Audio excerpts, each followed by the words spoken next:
Hello friends, வணக்கம். என்னடா உருளைக்கிழங்க காட்டுறாங்கன்னு பார்க்குறீங்களா? சமையலுக்கு ஆகாத விதைக்கு ஆகக்கூடிய உருளைக்கிழங்க அறுவடையான போது எடுத்து வச்சுருந்தாங்க. அதை எடுத்து இப்போது சூரிய வெளிச்சத்தில் கொட்டி வச்சுருக்காங்க. இதை பற்றி டீட்டெயிலாக இந்த வீடியோவில் பார்க்கலாம். அதுக்கு முன்னாடி எங்களோட சேனலை சப்ஸ்கிரைப் பண்ணுங்கள், மறக்காமல் பெல் ஐக்கானை கிளிக் பண்ணுங்கள். வாங்க வீடியோக்குள்ளே போகலாம். இந்த முறை தோட்டத்தில் உருளைக்கிழங்க 1/4 ஏக்கராக்கு போட்டிருந்தாங்க. அப்படின்னா 30 துண்டு ஆயிருக்குங்க. அதில் 6 துண்டு பச்சை வெட்டாயிருச்சுங்க. அப்படி பச்சை வெட்டான உருளைக்கிழங்க தனியாக எடுத்து வச்சுருந்தாங்க. பச்சை வெட்டினா என்னதுன்னு நினைக்கிறீங்களா? பொதுவாக இந்த பச்சை வெட்டான கிழங்கு சமையலுக்கு பயன்படுத்த மாட்டாங்க. அதனால தான் அதை அடுத்த விளைச்சலுக்கு எடுத்து வச்சுருவாங்க. பாரில் கிழங்கு வளர வளர பார் வெடித்து சில கிழங்குங்க மண்ணிலிருந்து வெளியே தெரியுங்க. அப்படி தெரியக்கூடிய கிழங்கு தான் பச்சை வெட்டாயிருந்துங்க.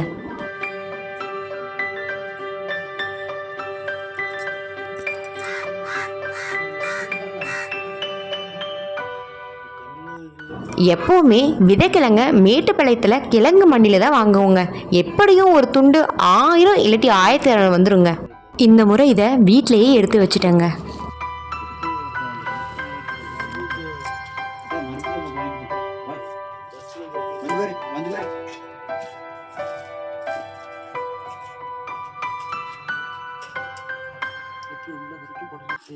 முதல்ல இந்த உருளைக்கிழங்க ஒரு நாள் வெயில நல்லா காய வச்சிடணுங்க. அதுக்கப்புறம் இதில் இருக்கக்கூடிய அழுகல் கிழங்கு நீக்கிடுவோம். அதுலேயும் மெயினான வேலை என்னென்னா, ஒரு சில உருளைக்கிழங்குல முளைப்பு வரக்கூடிய கண் இருக்காது, அதுவும் விதைக்கு ஆகாததாங்க. அதையும் எடுத்துருவோங்க.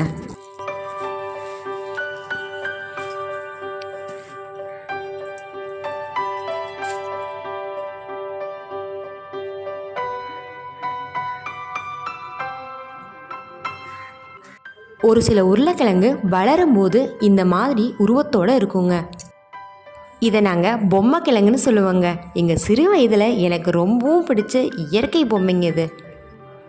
இந்த உருளைக்கிழங்க சாமி அறைக்கு மேலே கட்டி தொங்க விட்டுடுவோங்க. 2 மாதத்துக்கு அப்புறம் இந்த உருளைக்கிழங்கு முளைப்பு நல்லா விட்டுருவோங்க.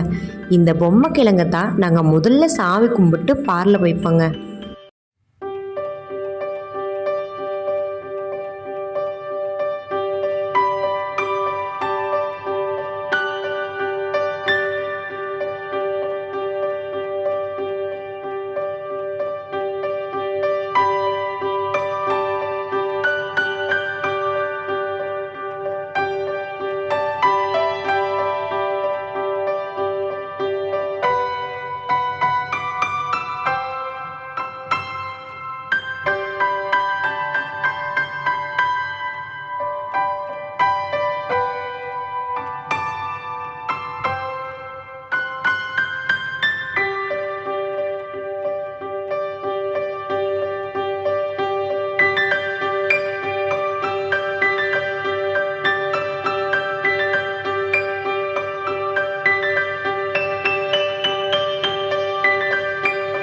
இந்த முறை உருளைக்கிழங்கு கிலோ 20லேருந்து 25 தாங்க போயிருக்கு.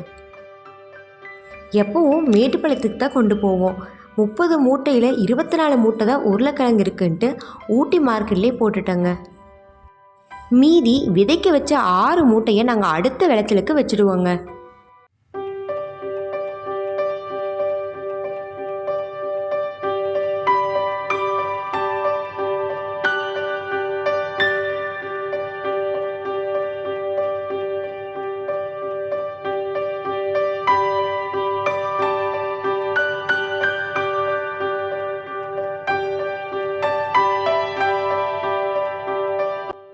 இந்த உருளைக்கிழங்குல கண் இல்லைங்க, இது விதைக்கு ஆகாதுங்க.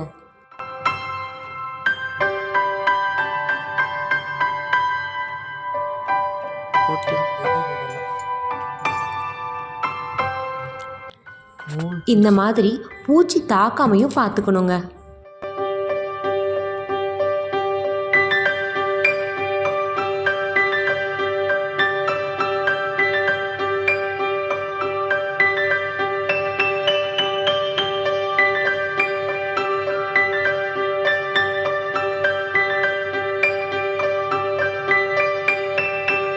இப்படி சுத்தப்படுத்திய உருளைக்கிழங்க ஒரு ரூமில் நல்ல காத்தோட்டமாக 2 மாதத்துக்கு பத்திரப்படுத்துவாங்க.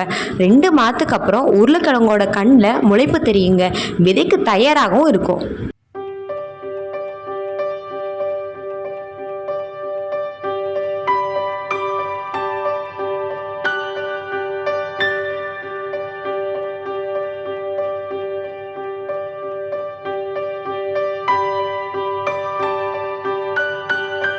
ஒரு வழியாக சுத்தப்படுத்தியாச்சுங்க.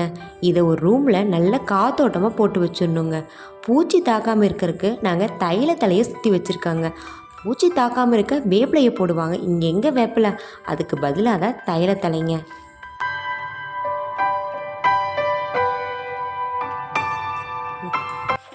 ஒரு வழியாக உள்ளே கொட்டியாச்சுங்க.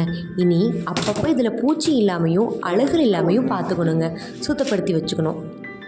அவ்வளோதாங்க, விதை தயாராகிடும் 2 மாதத்தில். ஓகே ஃப்ரெண்ட்ஸ், பாய். நான் உங்களை அடுத்த வீடியோவில் பார்க்குறேன். தேங்க்யூ.